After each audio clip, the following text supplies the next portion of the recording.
Hello everyone. तो आज मैं लिप्पन आर्ट बनाने जा रही हूँ, जिसकी मैंने आज पूरी डिटेल वीडियो बनाई है। इस पे मैं आपको जितना भी प्रोसेस होता है लिप्पन आर्ट में सब बताऊंगी वन बाय वन, और सारी वीडियो डिटेल में होगी। और मैं इसमें आपको कुछ टिप्स भी हैं वो भी बताऊंगी जो आपको हेल्प करेगा। तो इसके लिए सबसे पहले मैंने मोल्डेड क्ले ली है। ये क्ले आपको ईजिली किसी भी आर्ट की शॉप में मिल जाएगी। ये क्ले 2 पार्ट्स में आ रही है, जैसे आपने देखा। इसको हम मिक्स कर लेंगे, पर थोड़ी थोड़ी क्वांटिटी में लेनी है। ये हमने पूरी क्ले नहीं लेनी है, और ये क्ले हमने थोड़ी थोड़ी क्वांटिटी में लेके अच्छे से जब ये मिक्स हो जाएगी तो हम इसकी पतली पतली डोरी बना लेंगे कार्डबोर्ड की हेल्प से लेके। क्योंकि जब हम न्यू होते हैं तो हम इसको अपने हाथ से अगर टिप से बनाएंगे तो जो डोरी की जो शेप है, जो इक्वलिटी है, वो नहीं आती है। इसलिए कोई भी हम कार्डबोर्ड ले लो, कोई भी स्पॉन्ज की हेल्प से हम इसको पतला पतला डोरी बनाते हैं, जिससे कि इसमें इक्वलिटी रहती है। और इसको हम फेविकोल की हेल्प से लगाते जाएंगे। और ये क्ले बहुत ही ज़्यादा स्टिकी होती है, इसीलिए इसके साथ साथ हम अपनी फिंगर्स पे पाउडर लगाते रहो। आप कोई भी पाउडर ले सकते हो, टेल्कम, और इसको जिससे कि इसकी जो फिनिशिंग है वो भी आती है, और जो ये क्ले है चिपचिपी नहीं होती है। ऐसे ही ये जो प्रोसेस है देख रहे हो आप, मैं इसको जो हमने ड्रॉ किया है शिव पार्वती के हाथ और पैर, उसके ऊपर मैं वन बाय वन ये जो क्ले है फेविकोल की हेल्प से लगा रही हूँ। और ऐसे ही ये मैं सारा प्रोसेस करूँगी जैसे कि मैंने इस वीडियो में दिखा रखा है। ये जितना भी प्रोसेस है इसको मैं ऐसे ही क्ले के साथ कंप्लीट कर लूँगी, और उसके बाद हम इसकी जितनी भी बाउंड्रीज़ हैं उसको कंप्लीट करेंगे। अब जो मैंने पार्वती जी की पायल ड्रॉ करी है उसके लिए मैं क्ले लूँगी, और इसको पतला पतला सेम क्वांटिटी में मैं क्ले लूँगी, और इसको छोटी छोटी गोलियाँ बना के इसको राउंड शेप में करके इसको स्कल्पचर टूल की हेल्प से मैं इसके अंदर एक होल कर लूँगी, और इसको मैं डॉट टूल की हेल्प से, और फिर मैं इसको वन बाय वन उसके ऊपर लगाना शुरू करूँगी बोर्ड पे। ये बहुत ही इजी प्रोसेस है। अगर आप बिगनर भी हो तो प्लीज़ ये जो भी क्ले का वर्क है इसको आराम से, बहुत ही पेशेंस से करना होता है, क्योंकि ये काम बहुत ही ध्यान से करने वाला होता है। क्योंकि अगर हम थोड़ी भी इस प्रोसेस में जल्दबाजी करते हैं तो जो हमारी क्ले है, जो हमारा आर्ट है, उसमें फिनिशिंग नहीं आती और फिर वो अच्छा नहीं लगेगा।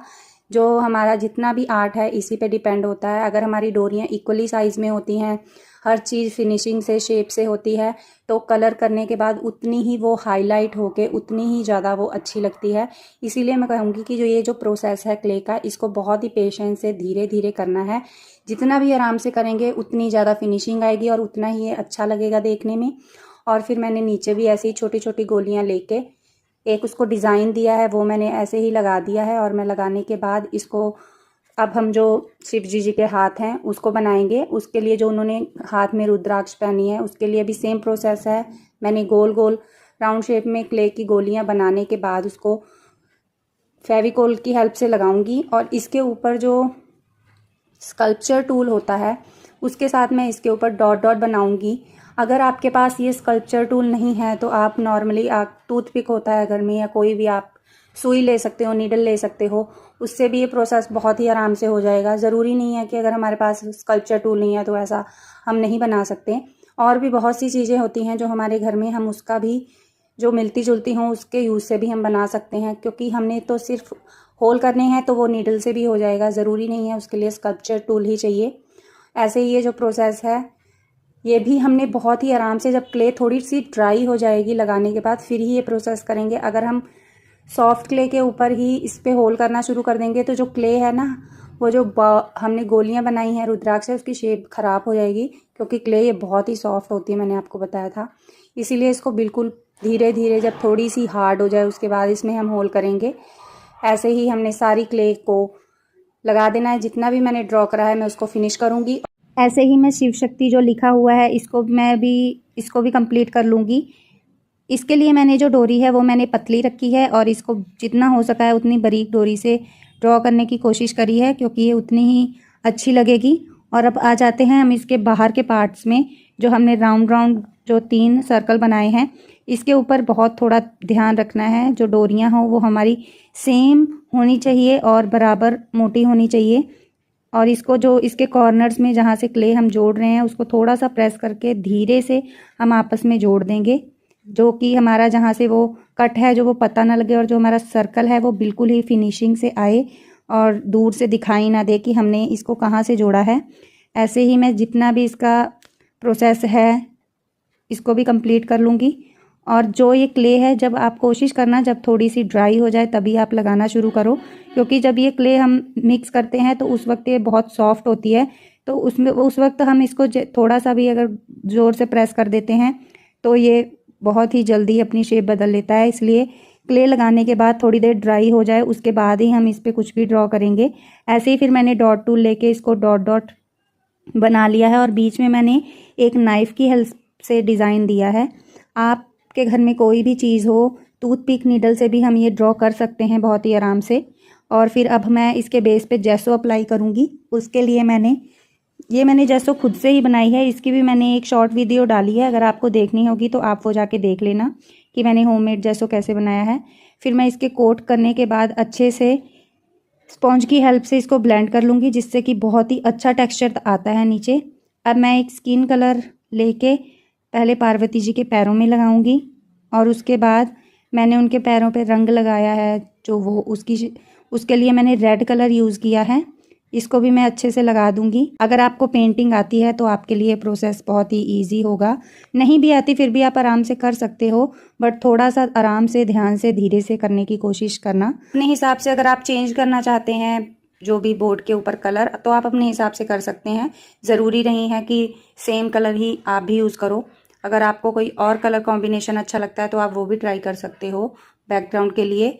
और फिर उसके बाद मैंने जैसे कि सेंटर में मैंने डार्क रखा है ब्लू को, तो फिर अब मैं जो बाहर के बाकी 2 सर्कल हैं उन पे मैं लाइट शेड जाती जाऊंगी, 1 शेड। अब फर्स्ट वाले में मैंने डार्क यूज़ किया, फिर मैंने उससे लाइट, फिर मैंने बिल्कुल लाइट यूज़ किया। ऐसे ही फिर मैं शिव जी के जो हाथ हैं उसके लिए तो हम ब्लू ही यूज़ करेंगे, तो मैंने उसके लिए ब्लू कलर यूज़ किया है। और इसका शेड मैंने सर्कल करा है बैकग्राउंड में, उनसे मैंने थोड़ा अलग कलर लिया है, नहीं तो वो एक जैसा ना लगने लग जाए। और फिर उसके बाद जो रुद्राक्ष है, रुद्राक्ष के लिए मैंने कॉफ़ी ब्राउन कलर यूज़ किया है, मिक्स करके थोड़ा डार्क कर लिया था कलर को। और फिर मुझे बैकग्राउंड बहुत ही खाली खाली लग रहा था, तो उसके लिए मैंने इसमें कुछ स्पार्कल के लिए मैंने 2 ग्लिटरी पर्ल वाले कलर यूज़ किए हैं। एक मैंने फ्रोजी किया था मेटालिक का, और दूसरा मैंने कैमल का पिंक कलर यूज़ किया है। इन दोनों का कॉम्बिनेशन बहुत ही अच्छा लग रहा था। इसको भी मैंने स्पॉन्ज की हेल्प से लगाया था। और जो हमने लिपन आर्ट क्ले से ड्रॉ किया है उसके ऊपर जो बाउंड्रीज हैं उसके ऊपर मैं मैरून थोड़ा रेड कलर यूज़ कर रही हूँ, डार्क रेड हाईलाइट करने के लिए। आप कोई और भी कर सकते हो, कलर वाइट भी यूज़ कर सकते हो, ऑरेंज, जो भी आपको अच्छा लगे। फिर ऐसे ही ये जो प्रोसेस है करने के बाद सबसे ही ज़रूरी और सबसे कह सकते हो कि आप इम्पॉर्टेंट पार्ट है, क्योंकि ये इसकी वजह से जो हमारा आर्ट है वो ज़्यादा देर तक लाइफ उसकी बनी रहती है। तो उसके लिए मैंने जेसो का कोट अप्लाई किया है, और ये जेसो का कोट हम 1 बाय 1 सारे उसके ऊपर प्रोसेस पे अप्लाई करेंगे। मिरर के पहले ये प्रोसेस हमने यूज़ करना होता है, क्योंकि मिरर लगने के बाद जेसो नहीं अप्लाई कर सकते, इसीलिए ये प्रोसेस जो है हम मिरर से पहले इसको यूज़ करते हैं। और अच्छे से मैं इसकी कोटिंग कर लूँगी। और फिर उसके बाद हम ये जो माता जी के चरण हैं उसके लिए मैंने जो पायल बनाई हुई है, ड्रॉ करी हुई है, उसके ऊपर मैं गोल्ड का मेटालिक फेविक्राइल का कलर यूज़ करूँगी। इसकी जो कोटिंग है मैं 2-3 बार करूँगी, जिससे कि जो कलर है गोल्डन वो ज़्यादा हाईलाइट हो और ही ज़्यादा पिगमेंटेड होके आए। और फिर मैंने यहाँ पे उनकी साड़ी पे कुछ ऐसे ही रैंडमली डिज़ाइन दे दिया था। और ये जितने भी जहाँ पे हमने रेड कलर यूज़ किया था उसकी बाउंड्रीज़ में मैं ऊपर से फिंगर्स की हेल्प पे, अंदर तो मैं ब्रश की हेल्प से डार्क गोल्डन कलर यूज़ करूँगी, बट जो बाकी के सर्कल हैं तीनों उस पर मैं फिंगर टिप की हेल्प से हल्का हल्का ड्रॉ करूँगी कि नीचे का जो रेड कलर का जो बेस है वो दिखाई दे। और इससे ये बहुत ही अच्छा दोनों का कॉम्बिनेशन आ रहा था और बहुत ही अच्छा लग रहा था देखने में। इसीलिए मैंने जो राउंड्स में है उनको हल्का रेड शो होने के लिए छोड़ दिया था, बट जो उनके अंदर वाले शिव पार्वती जी के हाथ और पैर हैं उसके लिए मैंने ब्रश की हेल्प इसलिए यूज़ करी क्योंकि वो अलग से हाईलाइट हो और अलग से उनका डिज़ाइन दूर से ही वो दिखना चाहिए, इसीलिए उसको मैंने थोड़ा अलग रखा है। और इसके बाद हम मिरर वर्क करेंगे, उसके लिए पहले मैंने ट्रायंगल शेप के मिरर लिए हैं और इनको मैं 1 बाय 1 लगा लूँगी। और फिर ऐसे ही ये प्रोसेस करने के बाद इसके बीच में मैंने छोटे जो सर्कल साइज होते हैं सबसे, उसके मैंने जो मिरर हैं उनको लेके सेंटर में लगाया है, जिससे कि बहुत ही अच्छा डमरू जैसी लुक आ रही थी और बहुत ही ये देखने में अच्छा लग रहा था। ये जो मिरर प्रोसेस होता है ये सबसे ही ज़्यादा डिफ़िकल्ट होता है क्योंकि ये बहुत ही धीरे धीरे और पेशेंस से करना होता है, बट ट्रस्ट मी बनने के बाद इससे ही सारी लुक आती है। और ऐसे ही जो फिर इसके हम सेंटर सेकंड वाला जो प्रोसेस है उस पे मैंने फ्लावर की शेप देने के लिए पहले मैंने एक राउंड मिरर लिया है और उसकी साइड पे मैंने लीफ शेप के जो मिरर थे उनको लगाया है। और इस ऐसे ही ये जो प्रोसेस है फ्लावर वाला वो मैंने कंप्लीट किया है।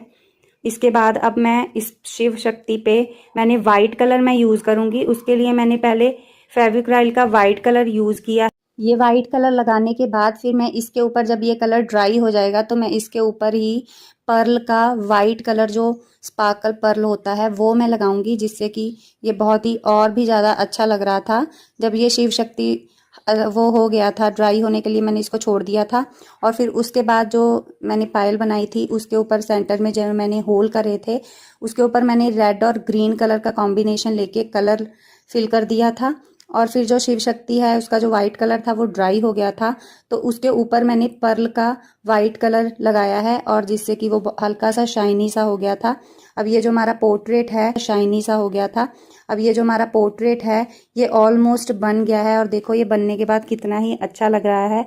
अगर आपको ये पोर्ट्रेट अच्छा लगा तो वीडियो को लाइक करना और ऐसी ही वीडियोज़ के लिए मेरे पेज को सब्सक्राइब कर लो। और भी वीडियो आपको मिल जाएंगी वो आप मेरे पेज में जाके देख सकते हो। और आज के लिए इतना ही, मिलते हैं नेक्स्ट वीडियो में। Okay bye bye.